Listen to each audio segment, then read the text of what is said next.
Run the North, week 4 is in the books. I'm Will, along with Jason here. Both the Vikings and the Bears found themselves to 2-2 this week. Pretty interesting games for both sides. I think we both would have preferred cleaner performances from our team, but you know what? That's why we play the game. I won the pre-podcast coin flip and elected to receive this one. So I'm going to talk about the Vikings first. Right off the top, Vikings fall to the Steelers 24-21 at Croke Park in Ireland in Dublin. Didn't look great until the end. The Vikings did make it a little interesting at the end, but could not get it done even with a couple gifts from the ref on that final drive. So turns out when your defense doesn't put 14 points on the board and get like a million turnovers, it's a lot harder to win football games. Honestly, I think this is much more what I expected the previous week when we played the Bengals. Just kind of like some scrappy, ugly play where with this like stapled together offensive line, which is really what we saw Sunday morning, 8:30 a.m. from the Vikings. It was somewhat of a gritty performance from the offense. We lost Brian O'Neill fairly early on in the game. Looks like he very likely tore his MCL. I don't think there's been an official report, but that's what the fear is, that we were gonna now lose Brian O'Neill for the season. And yeah, Carson Wentz gives up I think 6 sacks. We have this stat here, 6 sacks. So pretty much just averaging sacks at the same clip that JJ McCarthy was through the first week. I'll pause there. Jason, I don't know how much or of any, if you watched any of the game, but I'll pause there for some Bears analysis. Well, I do know this about your game, because what is it, 6 hours difference? So 8:30 our time was like what, 2-3 o'clock their time. So yeah, that's kind of a weird start time over there.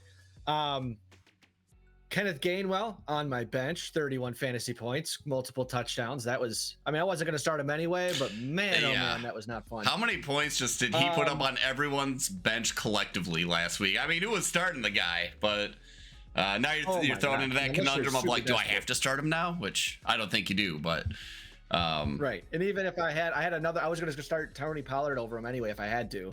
Yeah, which would have been a wrong choice anyway. Isaiah Rodgers gets another block.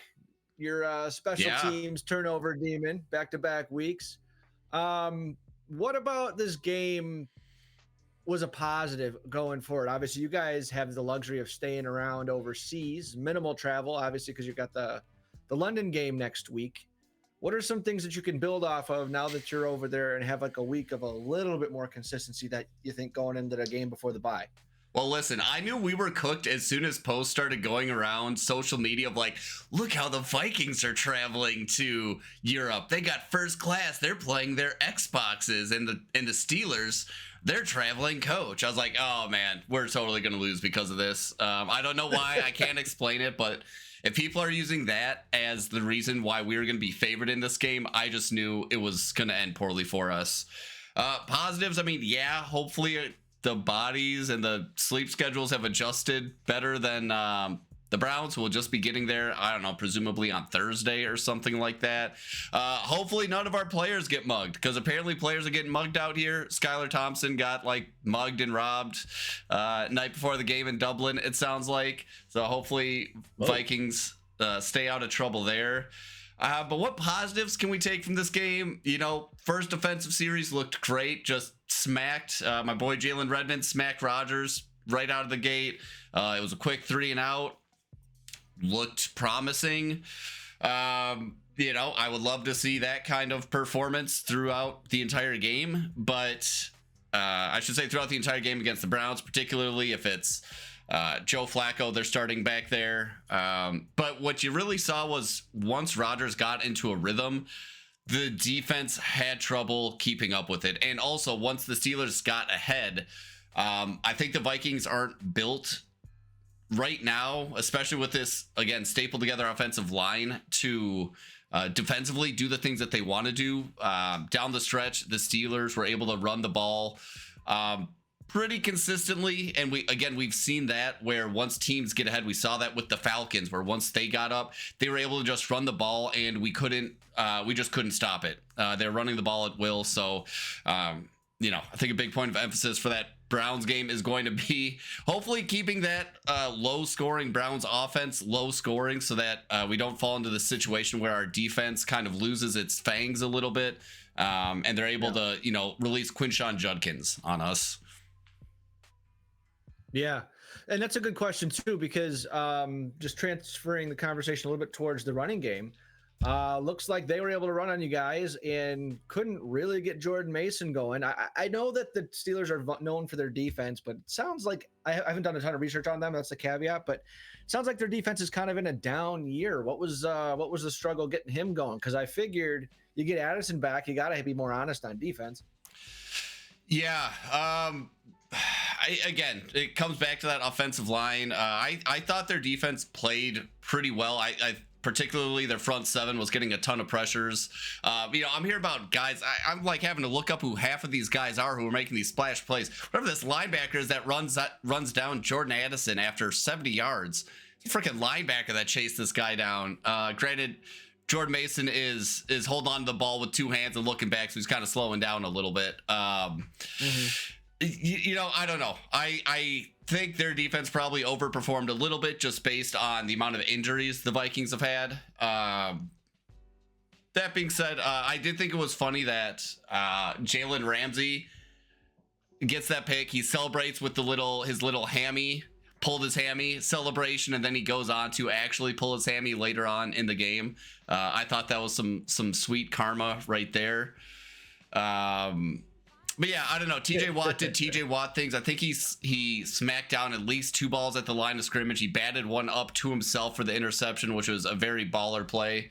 So I think they performed as a top 10 unit, I would say. I'm not too surprised again, just due to the rotating cast of characters we've had, not only on the offensive line, but we've got Carson Wentz back there who's been on the team for 30 days. So, not terribly surprised, but they did just enough to keep us from getting over the hump, particularly on that last drive where, again, we were gifted a couple really soft penalties, I thought, to try, where I was like, wow, refs want to keep us in this game. They want to see this go to overtime. But then I think Carson Wentz takes a really ugly sack on third, fourth down, something like that, and it's just a total drive killer. So, Vikes just didn't do enough to beat that defense they were up against. Yeah, that's funny because as we get into the Bears game later, Crosby had one of those two, tipped it to himself and a big pick to start the game. Wentz been on the roster for less than a month. You tell me that he's his second start here overseas. You tell me that he throws for over 350 yards, and both Jefferson and Addison are over 110 yards receiving apiece. Like, I'm telling you, you guys won that game pretty handily, and it just didn't end up that way. I guess what else do you think is going to help get this run game going, or is it something that you guys aren't really built for the run game and need to focus on explosive passing? Like, what do you think is going to get this offense to click a little bit more? Yeah, and you bring up a couple interesting points. He said, I didn't even realize this till I looked at the box score that Carson Wentz threw for 300 yards. I'm even looking at this box score. I've only seen 302 on my box score. Oh, well, I'm looking at the one on the Vikings site. Either way, sure. But yeah, 300 plus yards. Sure. I'm looking at a lot of these metrics. We had more total yards than them. We had 4 more first downs. We ran 19 more plays than them. Time of possession.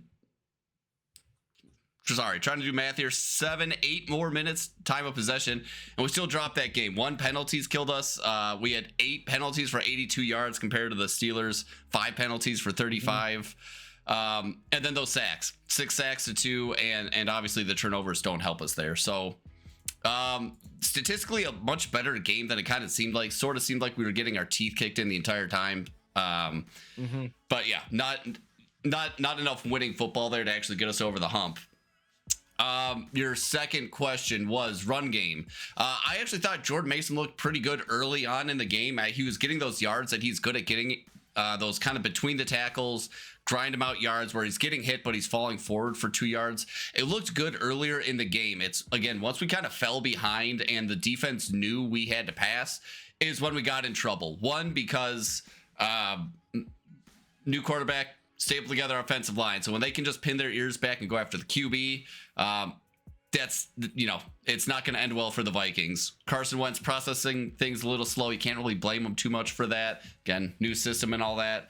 And then, the running game just wasn't really, it just kind of lost traction in the second half, whether it's because we couldn't run as often, whether it's because we had Brian O'Neill went down. I think that was kind of a very pivotal moment in the game, is losing Brian O'Neill during a field goal. I think that happened in the second quarter. You just got your left tackle back, and now you lose your right tackle. That's really tough for consistency with any quarterback, let alone someone who's been shuffling in and out. Yeah, and so I'll bring this around to one of my main points for today on this podcast. Is like, what how can we fix this? At this point, I don't even care about who is starting on that offensive line, but we just need offensive line consistency. Like, I'm not an offensive line expert by any means, but I gotta imagine, even if you're shuffling in Pro Bowl level guys that have never played next to each other, or have limited experience playing next to each other, you're gonna have a tough result. Like, you need to build up some consistency and some chemistry with the guys in the trenches next to you to have some success. So whether it's School or Rouse or whoever our like third stringers are that are going to end up getting some play time. Michael Juergens, our backup center, who's not even center now. I think it's like we ended up with like Blake Brandell at center and Juergens at right guard, something like left guard. I don't know. You just need to keep it consistent week to week so these guys can like study and figure out what they need to do in certain situations. I mean, how for better or worse, I think at this point we can now say for better or worse how detailed KOC and his staff are at planning a game. It's great when everything's going great and everything's going according to plan, but then you lose a guy, or you have to shuffle a center to left guard, and all of a sudden all these details the center's been practicing all week kind of go out the window, because now he's like, well, I'm not a center anymore, I'm left guard. Right. So some thoughts I had, as I'm just kind of watching this and trying to come with a little different take here, because KOC is coming under fire for people saying, well, he doesn't know how to call the offense, this or that. And I'm taking a step back and just looking at the makeup of the team, and what KOC and Brian Flores are always saying is like they want like smart, strong football players. Okay, that's not revolutionary, but part of me does wonder, and I think maybe we've discussed this before, is like, is their system too smart? Like, at what point do you just dumb it down and get strong, dumb guys? And like that, you don't need all these details. You just put some physical specimens out there and are just like, okay, keep it simple, because okay, we'll let up a play here or there because we're not the most prepared, most intelligent team. But like, okay, I feel like that makes it easier when it's one guy down, next guy up. Okay, just put a physical specimen out there. Don't overcomplicate it, and just let them do their thing. So that's like my take on it, is like, I like KOC, but I feel like this is the flaw in his system, where it is maybe a little bit too cerebral. I mean, this is a game where you're throwing 300-pound guys into each other. This isn't chess. I mean, it's not chess. It really is not. This is a physical game, and I think maybe we're the personnel that we get on both sides of the ball are picked because of their cerebral qualities. But this is a game where people are getting concussed left and right. Ryan Kelly, already 2 concussions this year. He's probably done. We're talking about the O-line. His career might be over by week 4. I don't know. That was kind of a long rambling rant, but offensive line. Do you think he's getting to the concerning ground of like, every time there's a new coaching search, it's always like, well, we're going to come in here and we're going to run my scheme and it's going to work. Or, we're going to figure out what these guys do and do what they do best. Like, and that's the one that's always perceived as the preferred methods, like do what your players do best. Because the Bears, I think, are running into a little bit of that too, especially on defense right now. As you're talking about too cerebral or talking about, something that's too smart for some of these guys, do you think you're in danger of KOC taking off in that direction and getting almost stubborn with it? Or is it something where we have to keep it consistent because we have new or changing quarterbacks? Or where does that kind of like, and a controversial conversation point take you? How do you react to that? I don't see KOC changing his system. I can see him like calling plays a little differently, but I don't think he's going to accept players that can't figure out the game plan and can't understand like the nuance and the details of his game plan. I don't see that as something that's changing for him or Brian Flores anytime soon. So I think this is like a live by the sword, die by the sword type of thing, where it's like if you have your starting roster and they're not injured, it's great because KOC's got these guys, they're all on the same page, they know what they're doing, and they have these little advantages that like these are like these small details that help us win in all these one-score games. Something we've been really known for is winning in one-score games under the KOC tenure, and part of that is because of the level of detail they prep with. But is it the end all and be all football strategy? No. Does it have drawbacks? Yes, I think it does. And I think it makes it harder, or maybe you're excluding people from your roster because they're not smart enough to pick things up. But then maybe you're just losing, again, physical specimen that would be good on your team. And if maybe just dumb it down a little bit, you get more of those guys and they win you more games. I'm not saying go all the way in the other direction either, but I feel like that is perhaps the Achilles heel of this KOC method of roster construction is, okay, you got smart guys that can make smart plays, but okay, what about the dumb strong guys? Yeah, you put those guys on defense. Yeah. Does that answer your question? Does that get to the heart of what you were asking?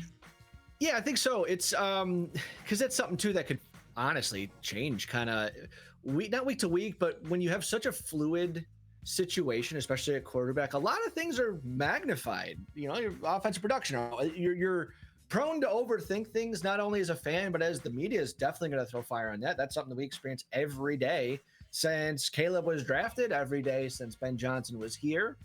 And so that's some of the things that we're battling through too. So it's just kind of, I'd say it's nice to have someone to talk about that kind of understands a little bit of the same struggle, but I guess that's why, that's why football is what it is. You got to find the balance within everything. Yeah. And is it the right tactic for the group you have right now? Because the group you have now could be different in 6 weeks with injury, turnover, whatever. And the group you have next year, say you keep the same core, but it's an entirely different team. Maybe that's a little bit of what they're experiencing. You have 90% of the same roster as last year, but the new quarterback changes things, and a lot of the new linemen changes things. And that's just really the human side of the game that a lot of people don't. A lot of fans get caught up in the fantasy football world, and they don't really think about the human side so much. Not that I'm defending anything, but it's real if you've been in a locker room. Yeah. And I'm going to, while we're talking about KOC, I'm going to attempt to connect a few points here. One of the points that I've been seeing on Twitter over the last 24 hours, particularly after the Seahawks win, is, wow, don't the Vikings look dumb for letting Sam Darnold go? Not like, look at what they have for quarterbacks now. Carson Wentz is losing games. JJ McCarthy wasn't a home run through 2 weeks of the season. And look at Sam Darnold winning games with the Seahawks. Number one, that's kind of a brain dead take. Okay. And besides just like the oversimplification of what they're saying, I think the more important point to make here, and like how funny it is, how people's memory works, and how, the quarterbacks are judged by that win-loss column, right? Sure. We won 14 games with Sam Darnold last year. How many of those games were because of Sam Darnold? And here's the big point. How many of those games were because of Brian Flores? A lot of them, just like Brian Flores won it for us last week with his defense scoring 14 points and getting like 5 or 6 takeaways. He did that a whole lot last year. He was covering for Sam Darnold's ass. And, right. I think there's some statistic floated around. I don't know how it's used, but it's like wins over expectation. It's like, how many wins over expectations did Darnold drive versus like the Flores defense? And, you talk about the win-loss column. I think he cost you more than he made for you because he takes a lot of those late-game sacks, especially late in the year. Exactly. So, number one, that's a brain-dead take for like, oh, the Vikings look dumb for letting go Sam Darnold. Brain-dead take for that reason, not to mention like the cap, the salary considerations. Like, we don't get Jonathan Allen, Javon Hargrave, Isaiah Rodgers, any of these free agents unless we offload that Darnold contract or we don't re-sign him to center and your right guard. So that $100 million which I've barely seen the field. Those guys, but you also what is Seattle lacking that they spent $100 million on him and not 5 roster spots? Right. Same question. Great point. But finally, to put a bow on this, the same way that QBs are judged by that win-loss column, so is the head coach, I would say. And once again, for the last 2 years, basically since we've hired Brian Flores, I would argue it's been the defenses contributing to the defense contributing to our success much more than the offense. You know, KOC wins Coach of the Year last year because he's working through this stable of, well, I guess it wasn't a stable of quarterbacks last year, but, you know, turning Sam Darnold's season around. I think he gets some of those flashy, media-friendly stories about him from working with all these different quarterbacks. You know, he's a quarter whisperer now. But when you take a step back and look at the last few seasons, I would say Brian Flores is a lot more responsible for the Vikings' success than KOC if you look at this through a critical lens. I think since we've been winning, KOC gets that credit, and since now he's been crowned the quarterback whisperer and he's won Coach of the Year, he gets a lot of that credit. And I'm not hating on KOC. I do like KOC. I'm not as far left as, I mean, there's a lot of Vikings fans that just hate him. They think it's his play calling that's the problem. And then there's, you know, people that are like, he's Coach of the Year. I'm somewhere in the middle. I'm more of a realist. I think we could do a lot worse. I would not want to trade him for a random coach by any means. I think he does get the most out of his players. However, I think if we're looking at the Vikings situation critically, it's Brian Flores that is contributing more to the Vikings' success than KOC. And then here, I don't think you quite asked this, like, are we worried about KOC being on the hot seat? No, but I gotta say, if he's not going to be the head coach of the Vikings, I got a good guess on who might be the next one, and I think he's already in the organization. So I'm just gonna say that right now. I honestly don't hope I'm right, because that means the offense isn't doing well and the team is presumably not doing well. But I think if you look at it, the Vikings' success over the last few years have been much more due to Brian Flores and his defense, much more than any sort of QB whispering that's going on. Yeah, and I like that take. Not that I gave it a whole lot of thought to start, but as you're going, in my head, I'm thinking, well, yeah, that makes a lot of sense. You got a lot of sacks, you got a lot of pressures, you got a lot of drives cut short, either from those sacks or from turnovers, which also means that your offense is starting with the ball a lot closer to midfield. So average starting field position is probably much higher. That's one we can go look up for next time. But that's to see what that metric is pre and post. Flores is probably going to have a huge jump, especially because Ed Donatel was your DC before him, is a Fangio disciple, and couldn't quite get that implemented. He was Swiss cheese, unfortunately. I was rooting for him. But I think that's a very, you ever see the meme? Was it the guy from Tangled? You got Finn sitting there and they got all the knives pointed at you. It's like, what's the take? It's going to get you. I think we can clip you out and put your face right there and say KOC is not who we thought he was, in the sense of the DC's contributing more. So I like that. That's something you're willing to put your name on and go out on a limb on. I don't think you're that far-fetched, especially not being overly influenced with Viking fandom, So I see what you're saying there. I can definitely again, tied it all the way back to people being like, oh, we're dumb for letting Sam Darnold go. He got us to 14 wins. It's like, Sam Darnold did not get us to 14 wins. I remember that season. That was the defense kicking ass all season long and keeping us in games and winning us games. Like, all season long. Won you more games single-handedly. Yeah. So bring that all together. That was all the points I was trying to connect there. But yeah, I don't know. Anything else from this Vikings game to talk about? What do you got? I want your three-word. Three-word response to sum up the game. Good, bad, indifferent. Offensive line consistency.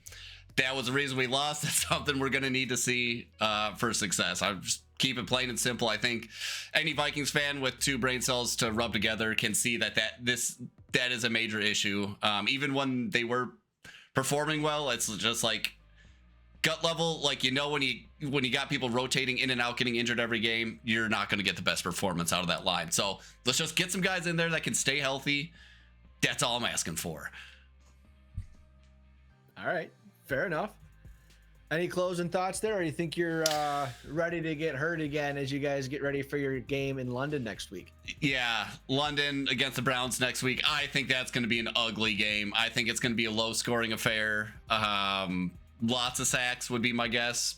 Lots of turnovers. Honestly, I don't know who I'm taking in a pick'em league.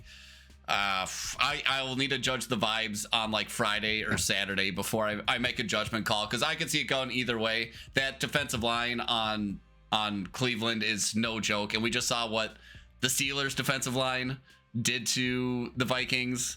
Yep. It could get ugly. I don't know. It could go a lot of different directions. I will say one saving grace from this weekend coming out of the bye week. I'm not sure if I have this right, but I think coming out of the bye week 6, the Vikings play the Ravens. See, if it's not the week after the bye, it's the week after the week after the bye. Let's see here.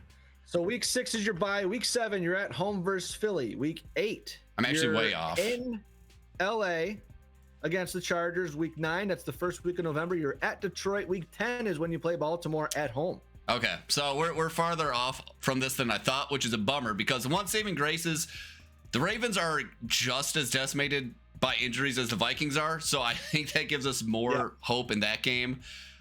Eagles, Vikings, I don't think we have a chance there. I'm really not liking our matchup against the Lions at this point in the season either. I wasn't sure how they were going to come out with this new coaching staff, but they are looking like the the Lions of last year, which is a bit concerning.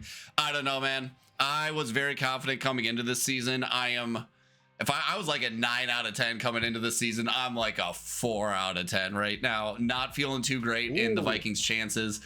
Glad I didn't put any money on them. I was really close to I put some money on them, but like just friendly bets. But I was like, I think we have a good chance to go to the Super Bowl this year in classic Vikings fashion.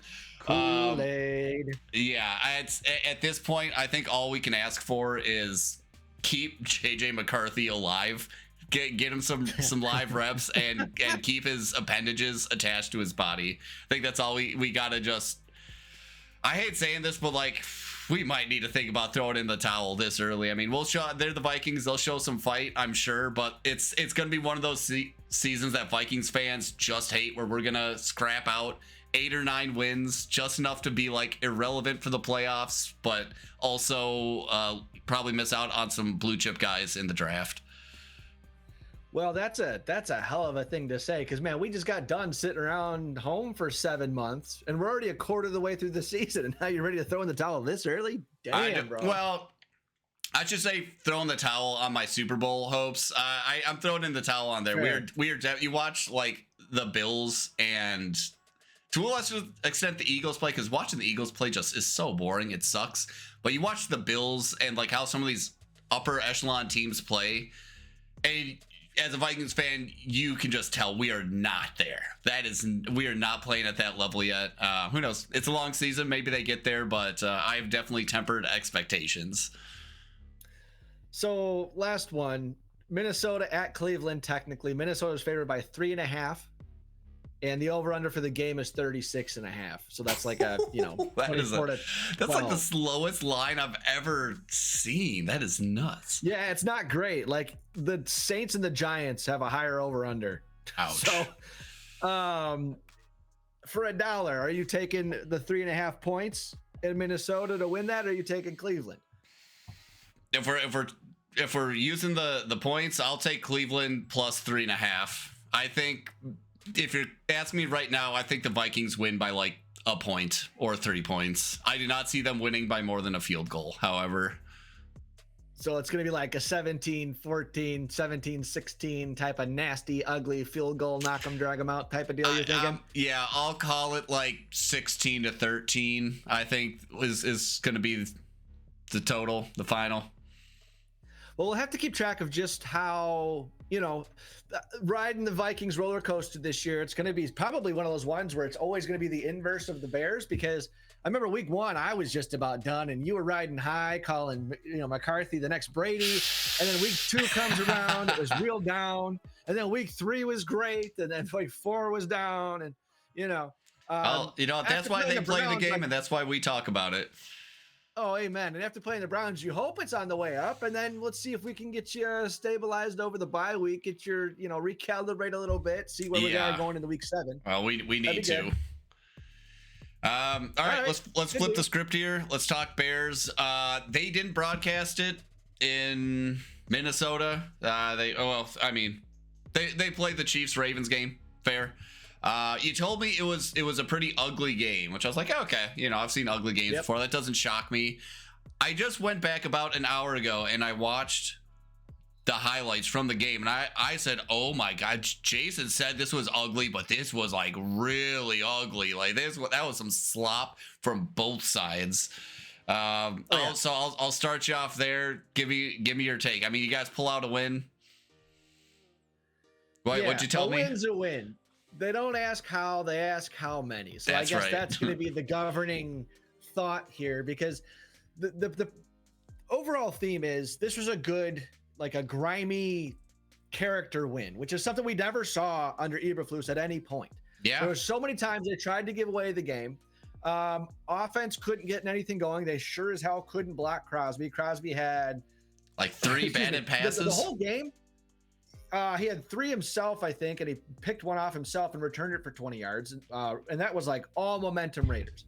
Caleb was under pressure all day, but he actually only got sacked once. He did a really good job of staying composed. So anybody who tells you otherwise didn't watch the game or doesn't know ball. Like I'm just as objectively as I can say that, you're an idiot if you disagree with that. What I thought was interesting is Braxton Jones, our left tackle, got benched. And so they put in the undrafted free agent Theo Benedict in a right tackle to start the game because Darnell Wright was hurt. Then Jones gets benched on the left side, so Benedict goes to the left side, and then rookie Aja Trapillo plays on the right, and that was more in the second half. And they adjusted, which I thought was a cool accountability thing, because I was kind of thinking Jones was hurt, but then no, he was out there on, PATs and field goals. So we'll see what that happens, because right now the Bears are going into their bye week, so this is the time to make adjustments. The one thing I don't want to see is them take the right tackle right when he gets healthy and put him on the left side, because they just don't trust him. Just keep him where he's at and deal with the left tackle thing. Yeah, I mean it's going to be outrageous in my mind, because they did that to Kyle Long too. We've mentioned that a couple times this year too on the pod. But 25-24. Again, absolutely no run game. I don't think that Ben Johnson overall called a very good game. Tried a couple of trick plays, which was fun. They didn't really work, but it didn't cost. I was going to ask it. Did they try to replicate that fake trip play that they ran on Detroit last year? Or was that a genuine trip? Stumble bomb. It did not work, but they didn't lose a ton on that. Also, remember the Burden flea flicker last week? They ran that again, except the design was a fake flea flicker. Swift takes the ball and fake pitches it, and he gets a gain of like 15 yards. But as he's stiff arming, his finger gets caught in a face mask, and they called a face mask on it, which is technically the right call, even though it wasn't. There was no malicious intent. So, that was a bummer. Sometimes it just doesn't go your way. Understandable, but really no run game. Manungai was better in the tackles, just pushing forward. That was fun to see, but nothing to like. The box score was not great. Yeah. Kevin Byard had 2 picks, but what was big, he had a game-saving tackle at the end. What was funny is he kind of baited Geno on the same play, essentially. One was kind of a cover 4, and the other one was a robber where he's coming down to play the hole in the middle of the field. You played Madden, that's the yellow zone, basically. And the concept they were running was a slot vertical with a deep dig over the top, so a Mills concept. He baited him both times, taking candy from a baby. It was beautiful. Tyreek Stevenson had a pretty sweet pick. That was just a good ball move right there. And he needed to have a big game to follow up last week, because the week prior he was not having a good game. The first 2 weeks he had a perfect pass rating against, which is terrible. But he had that one punch and rip from Javonte Williams in the Cowboy game. Then he had this pick today, because again, our number 1 corner, who's arguably a top 5, top 7 corner in the league, Jalen Johnson's out for the year. Our number 2 corner, Kyler Gordon, still hasn't played yet this season. He's probably a top 3 slot guy, in my opinion. Stevenson's our best corner now. Our 4th corner out for the year with an ACL. That's Terrell Smith. So we have our 3rd and our 5th corners starting for us. We're missing linebackers. We couldn't play a 3 linebacker set yesterday, so we got run on like crazy because we just didn't have the guys.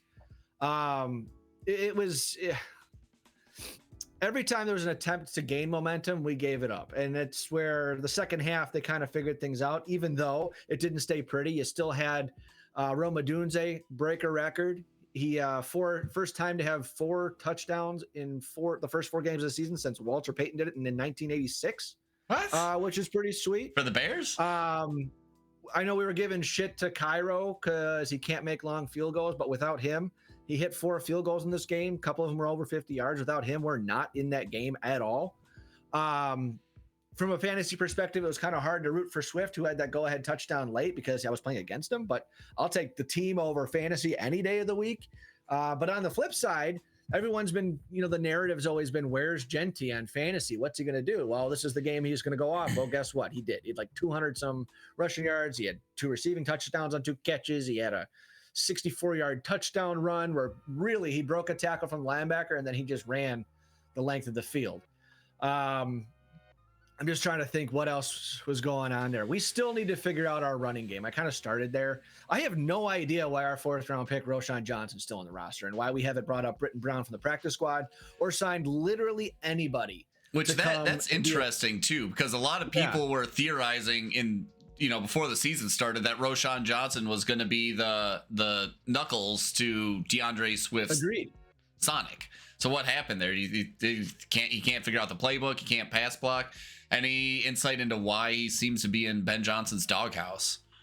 Could be a little bit of everything. I know he missed like pretty much most of camp with the Liz Frank, so if that's a foot injury. It's a tendon injury, which really doesn't go away. But even now that he's back and healthy, he played on special teams. He's been playing all season on special teams. They just like Monangai style better, and the rest of it, I just don't know. Especially because we don't even get to see him carry. He's not getting reps, so we can't even tell if it's a talent or an execution or a playbook thing. It's just a thing where we don't know. And if that's the case, then why is he still on the roster? You don't need a 4th running back because you already have Travis Homer on IR, who's your running back, but he's only a special teams guy. Which, again, I haven't seen him play well. He's been on IR all this season, but in the last 2 years we've had him, I haven't seen him make plays on special teams either, so I don't know what the hell we're doing with him. And you come back to this thing, and this is really what's going to get me off. This is going to be more of a off-season type rant, but it's going to plug in here well, especially with the defense. We're spending the 5th most money on defense. I think we're spending the 3rd most on our defensive line. Really? And they can't get any pressure. You're giving $25 million to Montez Sweat. He's getting paid just the same as Max Crosby. I don't even know if Montez Sweat recorded a stat. I might be exaggerating a little bit, but he didn't do jack shit. Adangbo, $15 million a year play opposite of Sweat. Nothing. Grady Jarrett, overpaid on purpose because he's the vet presence to lead more so than produce. He's getting paid to be the player he was, and he's just not going to. Also, he missed the game because he was hurt. Then you have multiple 2nd-round picks in Turner and Dexter. They can't get anything going either. Dexter's having a quietly good season, but nothing in the you have those type of profile players, they should be dominating. You had the one great game from Edmonds last week, the linebacker that's getting way overpaid. Still the worst contract in the league, in my opinion. But your top paid guys he's responsible for one of those Genty touchdowns. I think he missed a tackle on one of those Genty touchdowns as well. And couldn't gator roll him to the ground. So Sweat, $25 million. DJ Moore didn't do shit, $27 million. Kyler Gordon hasn't played, $17 million. Komet probably had the worst game of his career, $15 million. Adangbo didn't do jack shit, $15 million. So there's half of your cap right there that just aren't producing. If you're gonna, Courtney Cronin, our girl Courtney Cronin there, Will, she says exactly the thing that I say. If you're getting paid the most, you better be playing the most and producing the most. Otherwise, get the hell out of here. And then if we go from there, the only one playing worth his contract right now is Joe Tooney, and you'll never hear his name because he never makes a mistake. Yeah. It's a position that's gets no thanks. But here we hear Jonah Jackson opposite him at the other guard spot getting paid the same amount. Sucks ass. Dahlman getting pushed back all the time. He's pretty we're still upgraded completely from last year, but it's still not acceptable to that point. We're still dealing with, again, that's where I say, like, the fact that you're not bringing running back competition right now is insane because you're still tops in the league with offensive line, like run game production, in that they're getting the most yards before contact, but then the least production after contact. So that's a running back offensive line metric. It should be correlated directly, not inversely. Yeah. Brutal. But again, back to the character win. I want to kind of end the thought of the game on this theme before getting into the theme word, which I guess the 3-word theme is going to be the gritty, grimy win. Character win there. It was the same thing that Coach Johnson called it. I think if you know football, you're all thinking the same thing. Is they were down. There was times where they could have been rattled. Our history, the last 3 coaching staffs, so I guess better part of a decade, no, more than a decade now, we're 12, 13 years ago since Trustman. Holy cow. Is that you lose that game. there's no fortitude, there's no leadership, there's no guy you can rely on to make a play at any given time. You just kind of feel the snowball happening. And you looked at his sidelines. Again, anybody who trashes Caleb for integrity, like, he was calm, cool, collected. He was focused and locked in. There was no checked out. There was no moping and doing this on the sideline. It was absolutely not pretty. Not a whole lot was working, but they made a couple of big plays when it mattered. They didn't shoot themselves in the foot as much yesterday, but they were still, stupid penalties here and there, or they couldn't fucking block anything. So right off the edge, they're already having to move up and timing's off. So 2-2 going into the bye week. I think it's going to be nice to get Edwards back and hopefully Kyler Gordon. Those are two huge pieces on defense that I think will at least unlock the rest of the playbook, because again, like I said, you're playing with the third and fifth best corner the rest of the year. Like, you might not get Kyler half the year. Another $15 million that's not getting played. The rest of it, though, we talked about scheme fit. We talked about a couple episodes, actually, like with the new regime, you get a bunch of roster turnover. Well, we didn't really have that. So a lot of these guys are in the bend but don't break skill type and archetype, I guess, from Flus still. And I don't know if that's why they're not good at DA's scheme, or if DA's calling a more passive scheme than the hyper aggressive he's used to, just to fit what the guys might be more confident with, and making up for the fact that your best DBs are hurt. Oh, another DB, second rounder, Jaquan Brisker, played like shit yesterday too. So all these high profile guys, you're not getting anything out of the top guys. Andrew Billings, a guy who came from the Raiders, who's making $5 million a year. He's the one that's plug in the middle, dominating, and actually making a pass rush, and he's a nose tackle. Like, what are we doing? Noah Sewell, I don't like the way he plays in space, but downhill, he's a fifth-round rookie, third-year linebacker now, playing a great game. So it's, and again, Alameda Zacchaeus leading us in catches and pass receiving yards. Burden had 2 catches, -4. Odunze 446 and 1 touchdown, I think. So it's like nothing. Nobody that's a high profile paid guy is paying. So you need to playing well. So you need to find a way over this bye to get healthy, organize your offensive line. I said by Thanksgiving, by 4 weeks you should be, but Thanksgiving the team should have an identity and you should know about Caleb Williams. I think we're good on Caleb Williams. I think that conversation is cemented. Especially showing he can win in a blowout fashion and he can win ugly as well. He stayed composed and he delivered when he needed to. It's his guys that let him down. I mean, that's the best players are the ones, the best quarterbacks had support systems around them. So although it was ugly and felt completely different, they found a way to win, and you could just kind of feel like listening to the locker room afterward. It doesn't feel artificial excitement. It kind of feels like, hey man, I told you believe in me. We're going to do it. And they did it. So that's starting to get pretty cool. And then obviously the game one was Caleb drove them down with 3:40 to go. They scored with a minute or two left. Geno Smith drives them down the field to answer and shut the door on, just need a field goal there. We blocked the kick. Josh Backwell blocked the kick. Game over. Bears seal it. Because I think it was last week we had 3 game-winning field goals blocked in the 12 o'clock hour. There's something in the water in these NFL stadiums. There's something they're giving these field goal defense units and punt block units that. What's getting after me is that the punt block too. What's getting after me is I think a lot of those blocks were blocked over the guards. Someone was saying for some reason, whether it was a rule change or how they're aligning, is that the guards are super vulnerable. This one came off the edge, and what I'm hearing on podcasts today, some of the insiders said our long snapper was watching film and noticed a tick on their other team's long snapper, and just how he sets up. I don't know exactly what the thing is, or how he flinches, or how he snaps it. That'll get you a good off the ball, and that's exactly what Blackwell. If you watch it back, that's exactly what he got. And he was able to do that. Also, you see his launching point where he started to jump and lay out. I mean, it was like he barely got around the tight end. So he flew for yards, many yards to full extension to get there. So anybody ever wondering why the broad jump at the combine is important? Right there. Explosiveness. For sure. But man, it was just kind of nice. It wasn't like last week was just kind of like a relief. Now it's like, oh, now I got a little bit more belief. Not to be rhymey and cliche, but you can see you're one step closer to really establishing an identity. They stuck with the run. That's a game too where I just like, why are they even attempting to run the ball? It just doesn't look together. It looks completely discombobulated, and it doesn't look like one more and it's going to hit, one more it's going to hit. Didn't look like it had that potential. So over the bye, you better be bringing in some guys like running backs, because you haven't brought in a running back since the regular season started, which is asinine to me. And then figure out the O-line. So those are my kind of takeaways. I know I kind of got off on a little bit of a tangent, but there's some really cool ideas there.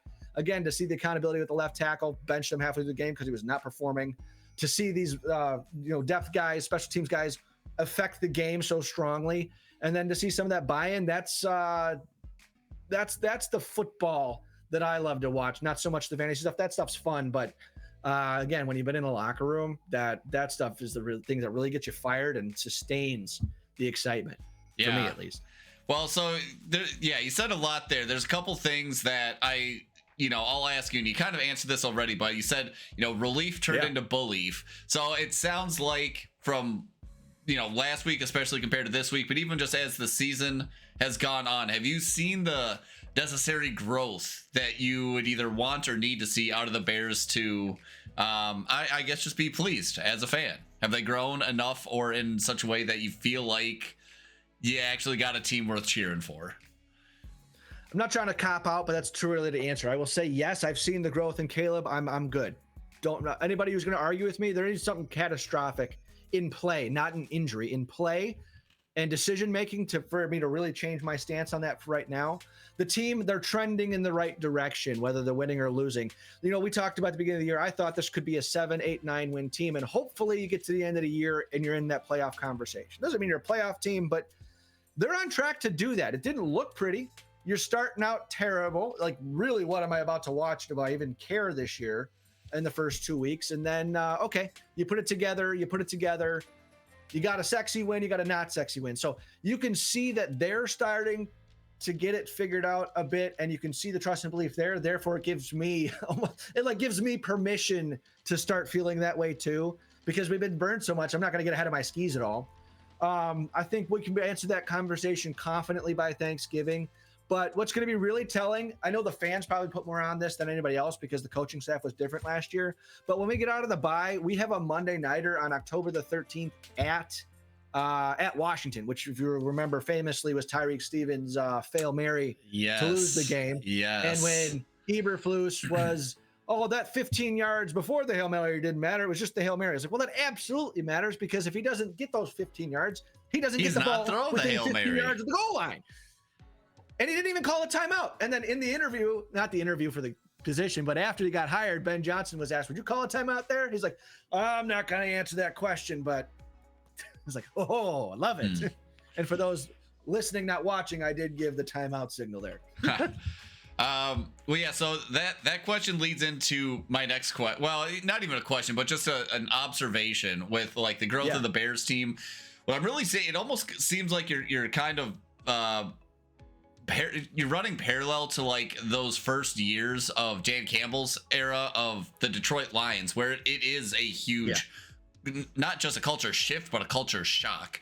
And it's not pretty at first, but I think my anticipation for next year is Ben Johnson's going to see what he's got in the guys he's got. And then I imagine there's going to be some pretty aggressive roster turnover over the next couple of years as you're getting rid of, just bad contracts like you talked about all along the defensive line. I feel like you're just kind of running in parallel to that Dan Campbell transition in the Lions, which scares me because the Lions are really good now, and I don't need two Detroit Lions in the NFC North. While the the players for the Vikings are just stuck in their study guides and stuff. You guys are amassing just massive smashers. That's just an observation on my side. It sucks. You guys are trending in the right direction. Ben Johnson does look like he is replicating what Dan Campbell did in Detroit, and that's too bad because I want everyone in our division to be bad so that the Vikings can be good. Yeah, it's the toughest division in football. It remains to be, and to be honest, I think they started out 0-6 or 0-8 and something. We're already on a better track than that. They did, because the Vikings broke their loss streak. That's right. I completely forgot about that. Yep. Oh yeah. And then speaking about the division, I don't have a ton more else about the game, but I want to do transition real quick to the Packers Cowboys tie last night. You catch that? I sure did. I went to bed. It was a long day at the Toshev household yesterday. I went to bed just after halftime. But pregame, listen, I think we talked about this last week, but Jerry was on pregame with Jason Garrett, his boy, and I forget the lady's name that was interviewing, but just asking about that trade. It's like, well, yeah, everything you said is correct. The words are right, but the feelings are wrong. Blah, blah, blah, blah, blah. Great family, great guy, great this, but we weren't winning with him. So we had to move along. And everyone's freaking out. Is like, what a wild take from a crazy old man, blah, blah, blah. It's like, no, you just saved yourself $40 million and a chance to retool. The more the world gets soft, the crazy that sounds. But it's like, that's how I'd run my business. Okay, I don't have a window where we're going to win this year or even next year. Why would I keep paying this guy and not take advantage of the assets, you know? Right. Well, I think that's why some of the Cowboys fans were upset is I think they share this quality with the Vikings, but they always think this is their year. So I feel like that's where people know that. Yeah, come on, they're known for that. This is our year starter pack with the cholo jeans and the hat and See, I feel like those are the fans that get upset or like wound up because the Dallas Cowboys get more media attention than any other NFL team. So it's like, oh my God, they were totally gonna like be contenders this year, and when it's like, yeah, they weren't winning, so time to create some flexibility. What on earth would make you believe that Brian Schottenheimer and Matty Eberflus in their first year would take that roster somewhere? Right. Exactly. Come on, guys. That was a wildly entertaining game, though, last night, especially as someone who had George Pickens. Very entertaining for me, I should say, on the fantasy team. Kidding. That was great. But also great to see the Packers just continue to just not quite get it done. That was a fun follow-up to last week's big fat L against the Cleveland Browns. It's just like having this shootout where they can't beat the Cowboys, even though they took this star pass rusher. Right. Yeah, where like Jerry does look, if someone won the trade, it's like, well, you guys were supposed to be way better this year, and you guys can't even beat us. And we took your big guy in the middle, whatever his name is, Kenny Clark, and a couple first rounders, and Clark got hurt. Yeah, is he out? I thought he was out, but then I thought I heard the announcers talking about him, like talking about the impact he's having on the team, and I was like, I thought he got injured, but maybe it was just a 1 week ordeal. Too, but I missed the impact of it, or the severity of it rather, just because I went to bed. But man, that half point is going to be super annoying in the standings. Oh yeah, I was gonna say it's going to be the reason like they bump the Vikings or the Bears from the playoffs is going to be because of that tie. So that I feel you there. I'm like, oh, that's funny that they couldn't win, but like also a tie in this division is kind of effing huge. And I love the fact that like we got a little bit of revenge on them yesterday as Bears fans, because all of Bears and Packers Twitter was talking shit. Oh, you guys beat the Cowboys. Well, the Cowboys suck and they're not good, and Bears aren't that good either because you guys only beat a shitty team. It's like, well, how's that look? And you guys gave up 40 points to that shitty team. Right. You only gave up 14. Like, what are you talking about? Oh, and you spent all this money on a new pass rusher. Like, what are we doing? So that was a little vindicating too. I appreciated that moment. Yeah. Let's see you boys. All right. I will say, I saw Dak during his pregame interview. Dude was fired up. I was like, oh shit, I picked the Packers to win, but I heard him talking. Do you hear him talk in his pregame interview? Yeah, dude, I was like, dude, this guy is coming to play tonight. I was like, shit, I should have started him in fantasy, which we can get into that later. But I heard him talk. I was like, ooh, he's like, this is a guy that's ready to throw down right now. I just heard it in his voice. I wish they would have won, but I heard it in his voice, and it was like, oh damn, yeah, he came to play tonight. Right. Entertaining game. Glad we got that. And then was it Detroit just trounced their opponent, which I don't remember they played, but that game was over pretty early. Yeah, who did they even play? I truly cannot remember. They waxed Cleveland 34-10. Oh yeah. Yep. I have no notes on that one. Good job, Lions. You did to the Browns what the Packers were supposed to do to them. Yep, Amon-Ra St. Brown goes off, Gibbs goes off, Goff did nothing, and garbage time for Judkins got him 21 fantasy points. So everybody else, like both sides, sucked. Dylan Gabriel went in for Flacco. at the end of the game, 0 for 1. So like really nothing that notable. They won the game they should have won. And I guess nothing else to talk about there. When you look at the standings, everything's kind of where we thought they would be. Detroit's 3-1, Green Bay second place 2-1-1. Minnesota and Chicago are tied 2-2, and Minnesota's up because they have one more points scored and 37 points less allowed than the Bears. So obviously the Bears are still in fourth place after isn't it division winning streak. Bears are streaking, baby. Doesn't the division standings, isn't that the first tiebreaker in the division? Your division record? There you go. That too. That would make sense. Yes. Because we lost to Detroit already too. Man, both your losses were to NFC North? Yeah, in the first 2 games of the year too. I'd rather have them at the end of the year. Figure out what team you are. Yeah. Either way. Well, should we talk fantasy? I know you had an active week in your Dynasty League. Let's hear about it. Oh, yeah. So here's my thought process here. It's the first year of this league. We had a $200 auction to like establish our teams, and what you pay them in the auction is what you pay them for the year in their contract. Then you can extend only 7 of them, 4 to 2 year, 2 to 3 year, and 1 to 4 years. Mm-hmm. And it's a 15% increase every year. So I took the approach of more conservative, knowing that starting the year, I only have an 8% chance to win the league anyway. Again, that's 1 divided by 12. So I wanted to stockpile assets and leverage the opportunity for years to come. So what I did was I just let the draft come to me and find value. I got AJ Brown for cheap. $28 is pretty cheap for a wide receiver 1. I had 4 wide receiver 1s. I had Amon-Ra, AJ Brown, Nico Collins, and Tyreek Hill. Tyreek Hill probably more of a wide receiver 2 now that we're looking how the year's starting. So I ended up trading away AJ Brown and Colston Loveland, which I don't value tight ends that high anyway, because yeah, you might be the best tight end, but you're still only averaging 13 points a week. Sure. If you think about it.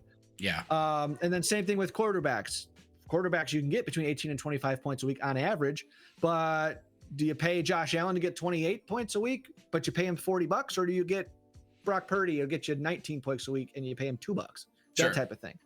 So really pushing for value at running back and receiver. So I traded away Amon-Ra on an expensive 1 year and AJ Brown on a 2 year, 2 separate trades, but I ended up getting back a 2nd round pick, 2 third-round picks. I got Breece Hall, I got Devontae Smith, Quinshon Judkins, and Luther Burden.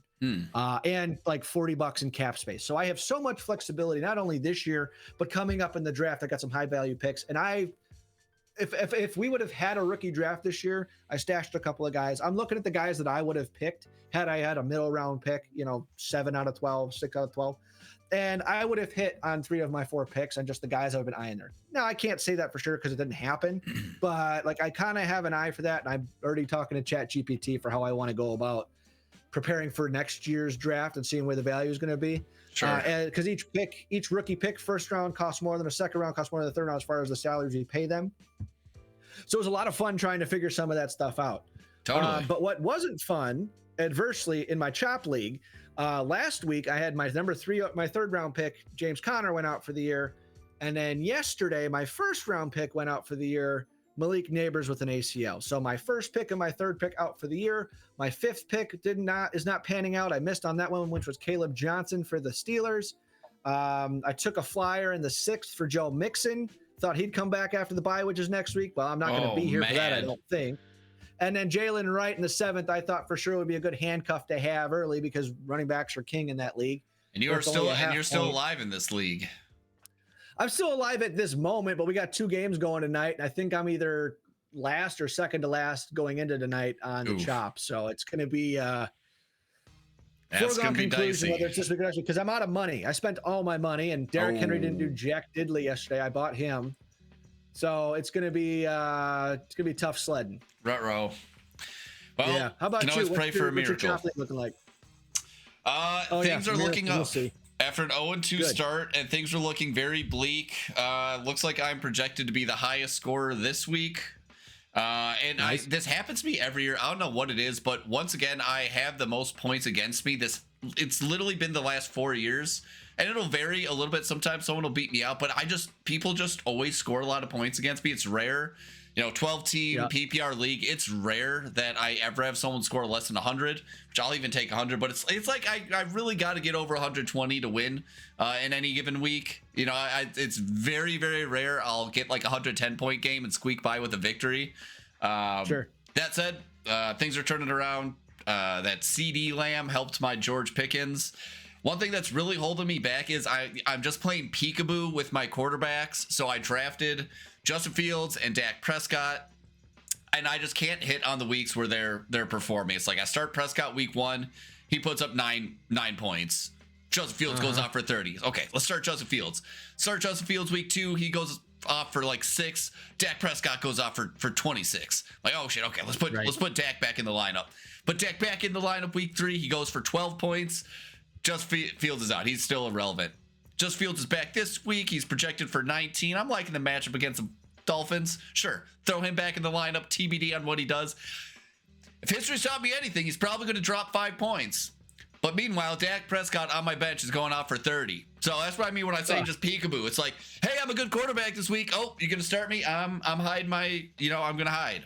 So that's been holding me back. That's kind of that difficulty when you don't pick a top tier quarterback. But the rest of the roster is starting to come around. I got Jonathan Taylor, guy I was high on, looking like a great pick. Amon-Ra, which was like my preferred. I know we talked about this in the beginning of the season. I was like, give me like pick 7, 8, 9 so I can get Amon-Ra. That's who I really like in the first round. That's shaping up to be a great pick. Cortland Sutton, even though he dropped that goose egg, I'm pretty hopeful that he'll be a solid pick. And then, George Pickens is certainly going to give me a boost now. I know he can be kind of boomer bust, but hopefully he's like a little more consistently boom with CD out. Then we got like Michael Pittman Jr. on the bench in a pinch. Running back, I'm a little weak. I got Jonathan Taylor, but then the only two startable running backs on my roster are Travion Henderson and Krosky Merritt. So those I'm kind of like holding my breath. Hopefully one of them kind of takes over the backfield at a certain point. I know that's why you draft these rookie running backs, is for when they take over later in the season. Yeah. I should also mention I'm coming back strong with George Kittle, also on IR. That was also a ding early in the season. So I'm feeling pretty good now about the roster. I think I'm going to keep getting stronger as the season goes on. I'm sitting at 85% chance to win this week. I need basically Justin Fields and Cortland Sutton to outscore Chase Brown. Feeling pretty good about those odds. Sure. Family league is whatever. Guillotine league, doing just fine since I got like 5 first-round picks for like $100 after week 1 because no one knew to put bids in on anything. So I'm just kind of coasting there. I have like just a super team and 700 of my $1,000 budget left over.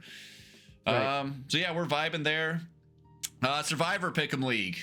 Lost my first life last week because the Packers lost. Whatever, we call that an emotional hedge. Didn't want to risk it this week, so I took the Bills. So we're good there. And then regular Pick'em League. I have a shot at winning this week. It's got I think the Jets have to win. And I think Denver and whoever Denver is playing has to put up like 39 points plus or minus like 2 or 3 points. And I'll get like $200 from my Pick'em League.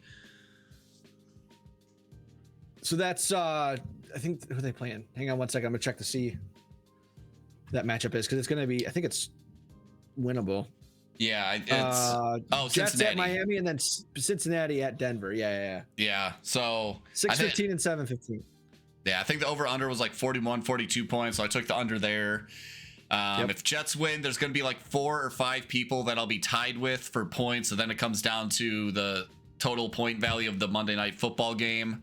So I actually have a pretty decent range compared to other people. I don't think anyone picked around me too much. Some guy went like 33, I think someone's 36, and then someone picked like 48 and 46. So I think I actually have like the biggest window for point totals. So we'll see. We got a chance. You're telling me there's a chance? There's a chance. You're saying there's a chance. That's right. But yeah, that's life. Anything else we're missing out on week 4? What else did we miss here, Jason? I see you're researching something over there. What are you researching? I'm looking at my ESPN league, the family league. Since I started playing a full roster, I am crushing Nice. So I got 134 to 65 right now. So yeah, Chop will be done and I'll be able to focus on that a little bit more. But I'm looking at my, I got a ding on my Tycoon League Tycoon, the contract keeper league. And a buddy of mine, he's one of my roommates in college. Our friend group, his reputation, our friend group, he's impossible to trade with. So he's going back and forth last week. He was in on the Amon-Ra St. Brown bidding, but he wouldn't come up on anything. I'm like, dude, this is like, just don't bug me. Okay. And he wanted a running back too. So he wants a running back. And I'm looking at Chris Olave. Great target numbers, but he's only putting up 12 points a week. He has not had a big game yet. So he's like, I want a running back. I'm like, well, I got Pollard or Gainwell. So like, here's Gainwell on a 1-year deal. He just had 31 points. I know it's a breakout and they're going on bye. I get it. Yeah. But if you're going to always start me low, I'm going to start way low. Here's Gainwell and Pat Bryant, who's the rookie receiver for Denver. Not going to play much this year, but I got him on a 3-year deal, $1, $2, and $3. So like super cheap, but you're getting a contract. Olave is, I think, 11, a 2-year deal on $9 this year and 11 next year. It's like, I'll take a flyer on that. Sure, why not? I've already got Devontae Smith. I don't need it. So I threw it out there. Hey, if you're interested, you said you wanted a back. And he comes back, did you see the amount of targets that he's been getting? I'm like, yeah. Did you see the game that Gainwell had? Like, okay. It's like, well, if you throw in Judkins, I'll do it. I'm like, well, I'm not overpaying for that. It's like, if you throw in Mahomes in your first round pick, I'll consider thinking about it. And I'm like, that was the whole basis of the AJ Brown deal. And I've already won that deal. Regardless of how the rest of the year goes, I've already won it. I will say, although with AJ Brown doing classic diva wide receiver things, if he gets traded to like say the Bills and then just turns into like a freaking superstar, that might come back and bite you in the butt. But for $30, for $38 or whatever it is, it's going to be in 2 years. That's fine. I don't need to be cash strapped. And this is the guy I traded him to is on a bad team. He got lucky in the last quarter because he put all of his money into Marvin Harrison Jr. and Chase Brown and a couple of he doubled down his contracts on all these expensive guys. So he still has like $30 going into next year. Sheesh. He's not gonna be able to field a team, or he's gonna have the exact same shit team this year, which is why I wanted picks from him to begin with. So my 3rd round picks that I got him for the next 2 years are gonna be like late 2nd rounders. He's gonna be that's some tycoon shit right there. Yeah, you know his situation better than he does. Game. Oh, I'm also one of the 4 founding fathers of the league, so I know the rules because I helped design the rules. But then we also have an entire blog board that has all of the rules posted again and simpler with videos on how to follow all this stuff, and let alone all the stuff is posted on the league settings too. So we have a Discord, we got the league, and all this stuff. So it's like, I even went so far as to tell him that before we made the trade. He's like, well, what if I franchise tag Amon-Ra St. Brown? I was like, you can do that, and you technically would have cost control, but you have to pay him a top salary. It's either the average of the top 8 paid from the auction, that's what you'd pay him, or whatever his next 15% increase would be, whichever is greater. He's like, oh, okay. I'm like, well, then you're already over $50 next year. You're paying him $54 next year. Like, why would you do that? Jeez. I don't know. And then, the poor guy that paid Neighbors. Oof. He got Travion Henderson. He paid $38 for him for 3 years. He gave Ty Warren $21 for 4 years. So 21, 25, 29, like something. That crazy. looks okay. I mean, that's looking okay at least. Well, Bowers went for 30. So maybe it's okay. But again, you're over they only average 12 points a week. Their projections are only 12 points a week. Maybe he'll go higher, but he'll definitely go lower. As opposed to like Amon-Ra St. Brown, you pay him $38 for $43. I paid him. He's averaging 20 a week, and his projections are like 18. So like the numbers just don't follow. He'd have to be prime Kelsey, prime Gronk, and he's just not. I don't think the league's tailored that way. Yeah. Anyway, end rant on that, but it's just like half the league I'm looking at right now, literally half the league can't roster a team better than they have this year, next year, because they just don't know what the hell they're doing with their money. Well, I think they call that Moneyball, Jason. Amen to that. And it's like, again, I started this year with an 8% chance of winning. I went up a little bit, a couple more points because I'm 2-1 right now. I'm going to 3-1. I just need, because I got Bo Nix, Breece Hall, and Tyreek Hill going tonight. I need 20 points. Like, it's going to happen. Yeah, it's James Cook is my guy. If he gets hurt, I'm probably in trouble. But even then, I'll just sell everything off. So it's no harm, no foul. Yeah. I'm feeling good. I feel good for you for now and for the future. Because wouldn't that be something if you won the chip this year and you were just set up for next year? That'd be dreaming. But you know what?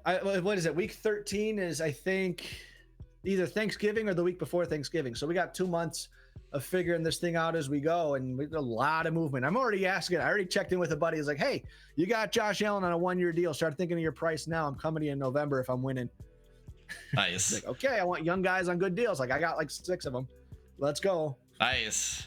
Oh man, yeah, you missed your calling as a real NFL GM, I think, Jason.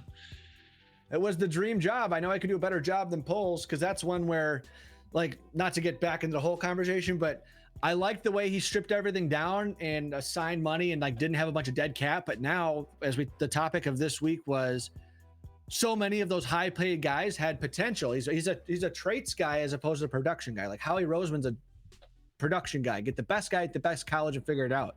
You know, Poles is so infatuated with the RAS score, the relative athletic score. Yeah. You know, just how good are you for your position that you play, et cetera, et cetera. But he's paid all these guys the high RAS scores, freak athletes, but look like Tarzan, play like Jane is plaguing them right now. I have not heard that line before.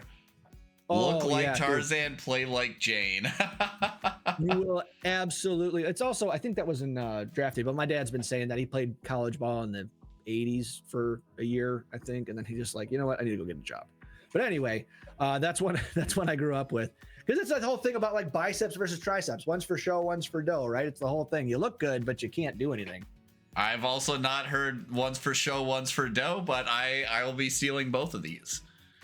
You got to get out and golf then. We're going golfing this year at least once. Come on, because that's you drive for show, you putt for dough. Oh, this is all new information for me. Oh well, so you take what's it, pars 72 or something like that. You and me probably golf 100, maybe 95. Mm-hmm. You only drive 18 times. You're putting at least 36 times if you two putt everything. So just the percentage of your shots that you do. Putting's not sexy, but that's where you're going to make up a lot of your game, your short game, your chipping and your putting. Ah, well, anyway, I cannot argue with that logic. This is not a golf podcast. Yeah, I was going to say we're getting off topic. Any last thoughts, Jason, or should we put a bow on this one? I'm going to try and chill out during the bye. I hope you enjoy the international experience next week, and we can restore and infuse a little bit more optimism and a little bit more certainty for your Vikings going after this potential Browns win, dude. We'll see. I'll believe it when I see it. Pray for that offensive line. Amen to that, brother. Pray that Myles Garrett just stubs his toe really hard before the game and just has to sit it out or something. Yeah. Well, I wish you luck with that one. Yeah. Travel instant, maybe gets sick, food poisoning, Michael Jordan game or something. There we go. I'll take it. All right. All right. This is Will and Jason for Run the North. We are signing off.